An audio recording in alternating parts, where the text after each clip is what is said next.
Welcome back to city news. Kakinada జిల్లా పెద్దాపురానికి చెందిన ఇద్దరు యువకులను కారులో కిడ్నాప్ చేసి తెనాలి తీసుకువచ్చి తీవ్రంగా టార్చర్ చేసిన కేసులో 4 నిందితులను అరెస్ట్ చేయగా ఒకరు పరారీలో ఉన్నట్లు Tenali 3 town CI S Ramesh Babu తెలిపారు. బుధవారం మధ్యాహ్నం 3 టౌన్ పిఎస్ లో నిర్వహించిన మీడియా సమావేశంలో నిందితుల వివరాలను సీఐ రమేష్ బాబు తెలిపారు. తెనాలి నందులపేటకు చెందిన మన్నే మణిదీప్ కు, కాకినాడ జిల్లా పెద్దాపురంకు చెందిన జానా సతీష్ మరికొందరితో ఆర్థిక లావాదేవీల వివాదం ఉంది. ఈ క్రమంలో సతీష్ తన స్నేహితుడు పండుతో కలిసి తనకు రావాల్సిన మొత్తాన్ని ఇవ్వమని మణిదీప్ను అడుగుతున్నాడు. డబ్బును ఇస్తాను రమ్మంటూ మణిదీప్, సతీష్ అతని స్నేహితుడు పండుని ఈ నెల 14న విజయవాడ రప్పించారు. మణిదీప్ ఉప్పు రంగారావు, పెనమలూరి ఆదాం, కోట ప్రేమ్చంద్, వత్సలకూర రవీంద్రబాబుతో కలిసి విజయవాడ వెళ్లి ఇద్దరిని కిడ్నాప్ చేశారు. కారులో తెనాలి తీసుకొచ్చి సుల్తానాబాద్ సమీపంలో ఒక గదిలో బంధించి తీవ్రంగా టార్చర్ చేశారు. తీవ్రంగా కొట్టడంతో పాటు వారికి కరెంట్ షాక్ కూడా ఇచ్చారు. వారి బారి నుండి తప్పించుకున్న సతీష్, పండు 3 టౌన్ పోలీసులను ఆశ్రయించారు. ఈ కేసులో 4 అరెస్ట్ చేసినట్లు 3 టౌన్ సీఏ రమేష్ బాబు తెలిపారు. బచ్చలకూర రమేష్ పరారీలో ఉన్నట్లు తెలిపారు. మీడియా సమావేశంలో ఎస్ఐ ప్రకాష్ రావు సిబ్బంది పాల్గొన్నారు. ఈ రోజున crime number 39/25 under section 137 class 2, 109 class 1, 127 class 2, 118 class 1, red with 3 and 5 BNS కేసులో అరెస్ట్ చేయబడిన ముద్దాయిలు. వీళ్ళు ఏంటంటే ఈ సెక్షన్స్ అన్నీ ఏంటంటే కిడ్నాపు, అబ్డక్షను, అటెంప్ట్ కమిట్ మర్డరు చేయాలనే ఉద్దేశంతో దీంట్లో ముఖ్యంగా మన్నే మణిదీపు, ఉప్పు రంగారావు, అలానే పెనమలూరి ఆదాము అనేవాళ్ళు ఈ ముగ్గురు కలిపి కంప్లైంట్ జానా సతీష్ అనే అతను నేటివ్ ఆఫ్ పెద్దాపురం విలేజ్. అక్కడి నుంచి అతను ఏదో చిన్న పనులు చేసుకొని బతుకుదామని చెప్పి హైదరాబాదు వెళ్తాడు. హైదరాబాదులో ఈ మన్నే మణిదీప్ అనే కుర్రాడు మనకి 2020కి విజ్ఞాన కాలేజీలో బీటెక్ చదివి అక్కడ ఈ కుర్రాడు టాపర్ అప్పట్లో. ఇతను ఉద్యోగరీత్యా సాఫ్ట్వేర్ అని చెప్పి హైదరాబాద్ పోతాడు. అక్కడ హైదరాబాద్ పోయిన తర్వాత ఒక స్పా సంబంధించిన వాళ్ళతోటి పరిచయాలు ఏర్పడి తన చెడు వ్యసనాలకి అలవాటు పడిపోతాడు. ఈ మన్నే మణిదీప్ అనే కుర్రాడు మన 2 టౌన్ ఏరియాలో ఉన్నటువంటి కవిరాజ పార్కు నందులపేట ఏరియా సంబంధించిన కుర్రాడు. ఈ కుర్రాడు అక్కడ చెడు వ్యసనాలకి బానిసైపోయి అక్కడ ఒక కంపెనీ పెడతాడు. ఆ కంపెనీలో సేవకుడుగా ఈ జానా సతీష్ అనే కుర్రాడిని జాయిన్ చేసుకుంటారు.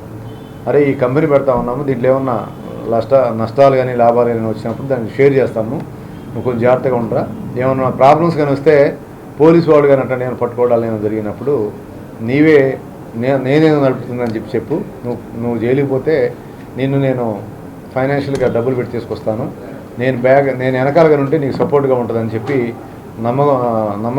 నమ్మకంగా చెప్పి అతన్ని ఒప్పిస్తాడు.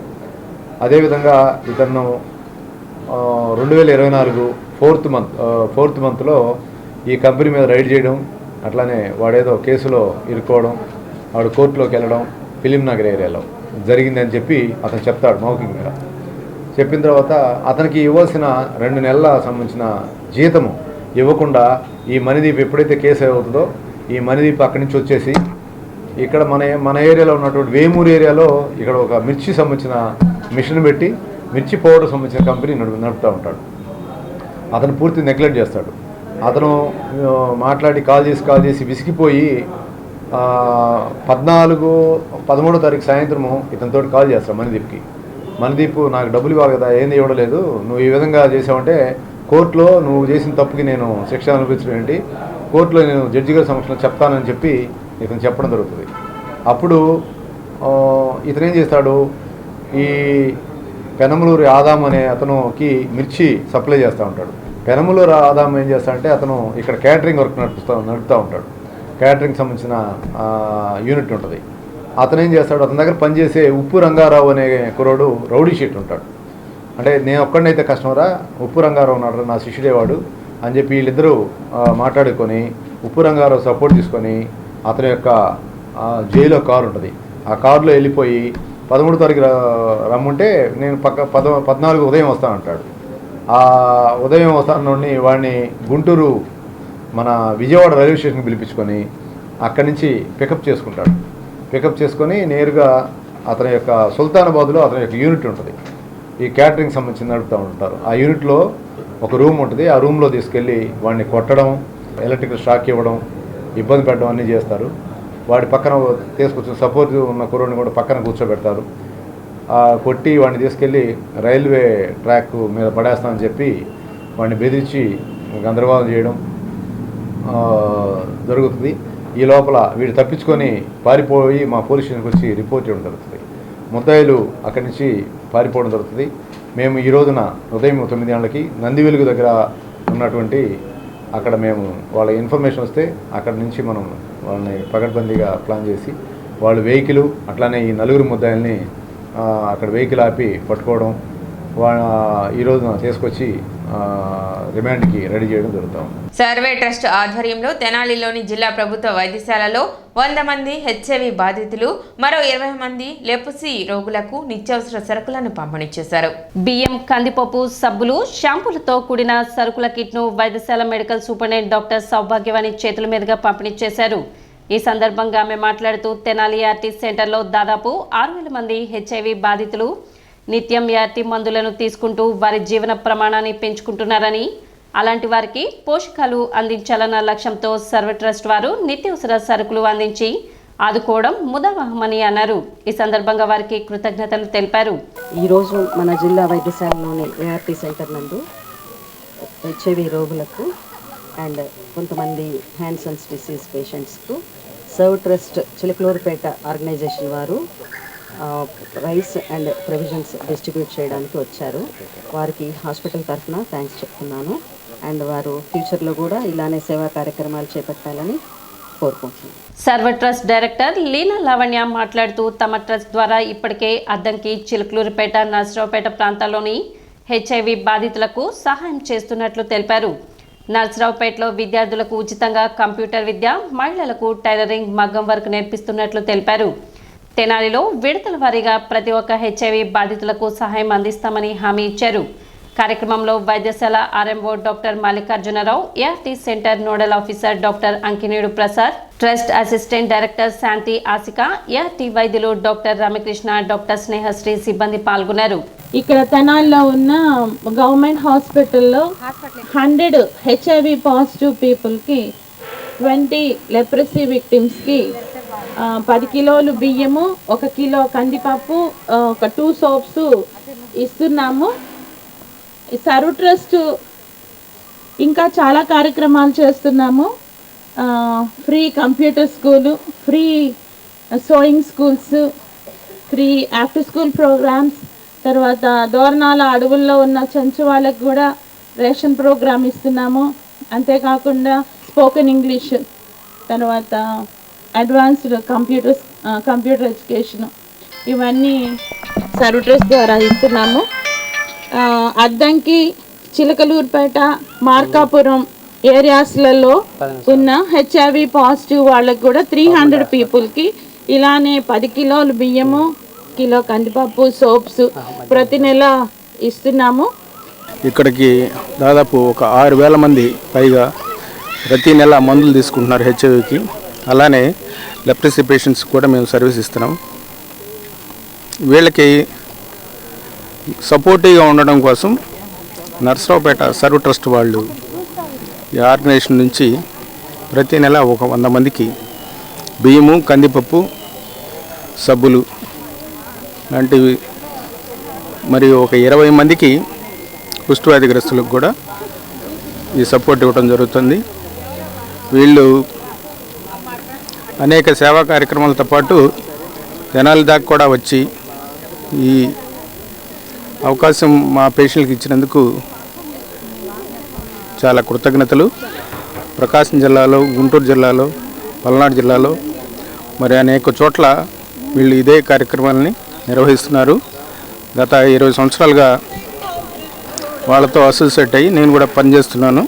ఈ నెల 27న జరిగే పట్టభద్రుల ఎమ్మెల్సీ ఎన్నికలలో కూటమి అభ్యర్థి ఆలపాటి రాజేంద్ర ప్రసాద్ గెలిపే లక్ష్యంగా టీడీపీ నాయకులు విస్తృత ప్రచారం నిర్వహిస్తున్నారు. గుంటూరు, కృష్ణా జిల్లాల పట్టభద్రుల నియోజకవర్గం కూటమి అభ్యర్థి ఆలపాటి రాజేంద్ర ప్రసాద్ ను అత్యధిక మెజారిటీతో గెలిపించాలని, మొదటి ప్రాధాన్యత ఓటు వేయాలని ప్రభుత్వ కార్యాలయాలు, బ్యాంకులలో ప్రచారం నిర్వహించారు. ఈ కార్యక్రమంలో రాష్ట్ర వాణిజ్య విభాగం అధికార ప్రతినిధి ఈదర వెంకట పూర్ణచంద్, మాజీ municipal vice chairman Madala Koteswararao, సాంస్కృతిక విభాగం నాయకులు వెనిగల ప్రసాద్, డివి సంగమేశ్వరరావు, వైఎస్ చౌదరి తదితరులు పాల్గొన్నారు.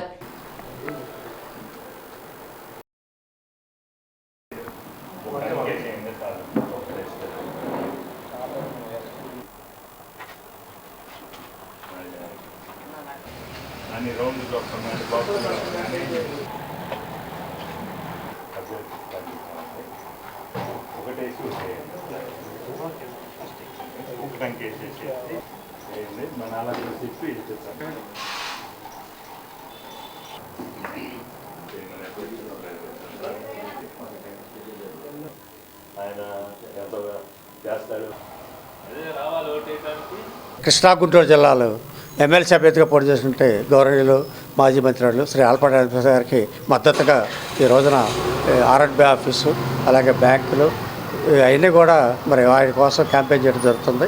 మరి గ్రాడ్యుయేట్స్, కార్మిక సంఘాల నాయకులు, అలాగే ఉద్యోగస్తులు అందరూ కూడా మరి మొదటి ప్రాధాన్యత ఓటు ఆలపాటి రాజేంద్ర గారికి వేసి అత్యధిక మెజార్టీ గెలిపించాలని చెప్పి మనస్ఫూర్తిగా కోరుకుంటున్నాను. అలాగే ఆయన మనందరికీ తెలుసు, గత 15 ఏళ్ల నుంచి మనందరికీ కూడా ఈ ఎన్నో సేవలు మనకు అందిస్తూ ఉన్నారు. ప్రతి ఆఫీసులో ఆయన ఏంటో అందరికీ తెలుసు. మరి ఆయనకి మనం గెలిపించుకుంటే మన కోరికలు ఏదైనా సరే ఆయన సీఎం గారితో మాట్లాడి సాధించి మరి మన యొక్క పిఆర్ఎస్ కానీ అలాంటి ఏ కోరికలైనా కానీ తీర్చేటువంటి శక్తి ఆయనకు ఉంది.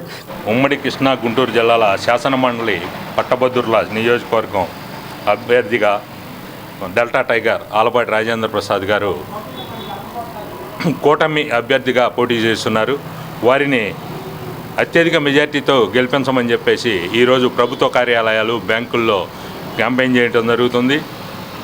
మేము ఒకటే చెబుతున్నాం, ఆలపాటి రాజా గారు గత 35 సంవత్సరాలుగా ప్రజలకి చేసిన సేవలు కానీ, వారికి అందుబాటులో ఉండటం కానీ, వారు అడిగిన పనులు ఏవైతే ఉన్నాయో అవన్నీ తత్వరమే క్లియర్ చేయించే మనస్తత్వం గల నాయకుడు మన ఆలపాటి రాజేంద్ర ప్రసాద్ గారు. ఈరోజు మన కోసం ముందుకొచ్చిన ఆలపాటి రాజేంద్ర ప్రసాద్ గారికి మొదటి ప్రాధాన్యత ఓటు వేసి ఆయన్ని అత్యధిక మెజార్టీతో గెలిపించాలని కోరుతున్నాం.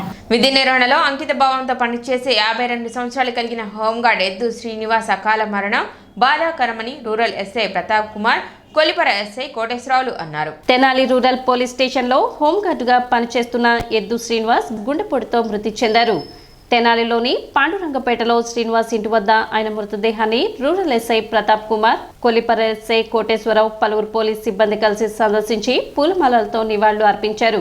మట్టి ఖర్చుల నిమిత్తం 40,000 శ్రీను కుటుంబానికి అందించారు. పెద్ద సంఖ్యలో పోలీసులు కుటుంబ సభ్యులకు ప్రగాఢ సానుభూతి తెలిపారు. నేడు అంతిమ సంస్కారాలు నిర్వహించనున్నట్లు కుటుంబ సభ్యులు తెలిపారు.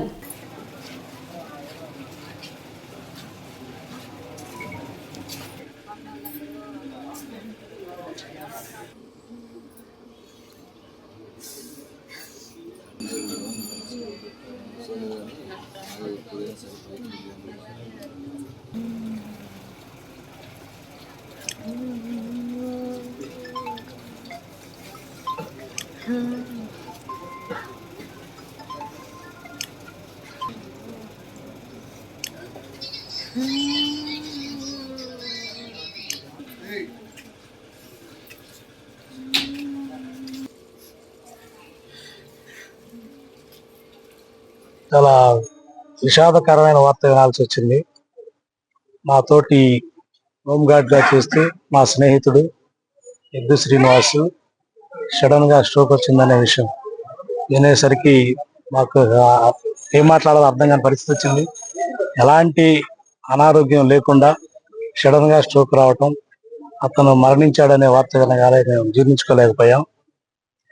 డ్యూటీ పరంగా ఏ డ్యూటీ అయినా సరే ఎక్కడో కూడా వెనకాడకుండా ఎనీ టైం అన్నిటికీ ముందుండి డ్యూటీల విషయాల్లో కానీ, బందోబస్తుల విషయాల్లో కానీ అన్ని ముందుంటాడు. దేనికైనా సరే మంచికి మారుపేరుగా ఉండే శ్రీనివాస్ ఈయన మాకు అన్ని విధాల మంచి కానీ ఏదైనా సలహాలు ఇస్తూ ఫ్యామిలీ విషయాల్లో కానీ డ్యూటీల పరంగా కానీ అన్నిటికీ సలహాలు సూచనలు ఇస్తూ మా వెన్నంటూ ఉండేవాడు. గత 3 సంవత్సరాల నుంచి తెనాలి తాలూకా పోలీస్ స్టేషన్ లో వచ్చి ఉన్నాను. హోంగార్డ్ సీనన్నాను, నేను చనిపోయిన వ్యక్తి సీనన్నాను నేను కలిసి బీట్లు కానీ స్టేషన్ వాచ్ కానీ సపోర్ట్ కానీ ఎట్లాగైనా సరే ఆయన నేను కలిసి బాగా అన్నాదమ్ములుగా ఉన్నాను. అతను కోల్పోయాడని కానీ అతను మా దగ్గర నుంచి వెళ్ళిపోయాడు అనే వ్యక్తి చాలా బాధగా ఉంది. ఒక అన్నయ్య నాకు కోల్పోయాడని చాలా బాధపడుతున్నాను. నాకు చాలా దుఃఖంగా చాలా బాధగా ఉంది. ఈ విషయం తెలియగానే చాలా ఇదిగా ఉంది. చెప్పుకోవాలంటే అతను నాకు సోదరుడు అని అనుకుంటున్నాను. కానీ కలిసిమెలిసి ఎన్నోసార్లు మంచి గాని చెడు గాని పోలీసు వ్యవస్థకి ఇలా చేయాలి ఇలా చేయండి అని చెప్తానే ఉంటాడు. కానీ చెడు వ్యక్తి అనేది కాదు. ఇప్పుడు చిన్న విరామం.